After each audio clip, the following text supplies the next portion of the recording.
একটা গরিবের রাজা ছিল। গরিবের রাজার কাছে একটা অসুস্থ মেয়ে আসে বলল, রাজা সাহেব আমাকে একটু হেল্প করেন। রাজা সাহেব কিন্তু তাকে কিন্তু অসুস্থ থেকে কিন্তু সুস্থ করে দেয়। তারপরে কিন্তু আরেকটা কিন্তু ছেলে আইছিল, আসে বলে, রাজা সাহেব আমাকে আপনি একটু সুস্থ করে দেন। এই ছেলেটারও কিন্তু রাজা সাহেব কিন্তু সুস্থ করে দিছিল। তারপরে কিন্তু আরেকটা বড় লোকের একটা রানী ছিল, রানীটাও অনেক অসুস্থ।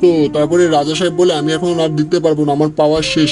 তারপর রাজা সাহেবের কাছ থেকে কিন্তু শেষ পর্যন্ত পাওয়ারটা কিন্তু নিয়ে নেয়। তারপর রাজা সাহেব কিন্তু অসহায় পড়ে যায়। তারপর রানীটা কিন্তু পাওয়ার পেয়ে যায়। রানীটা কি রাজা সাহেবকে কি তুলছিল কিনা দেখবা না, দাঁড়া দাঁড়ো দেখাচ্ছি। কিন্তু তার আগে আমি তো সবার ভিডিওতে লাইকও করি, সাবস্ক্রাইবও করি।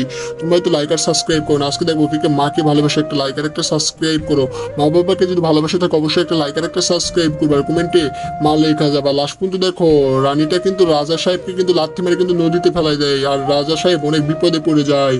একটা গরিবের রাজা ছিল। গরিবের রাজার কাছে একটা অসুস্থ মেয়ে আসে বলল, রাজা সাহেব আমাকে একটু হেল্প করেন। রাজা সাহেব কিন্তু তাকে কিন্তু অসুস্থ থেকে কিন্তু সুস্থ করে দেয়।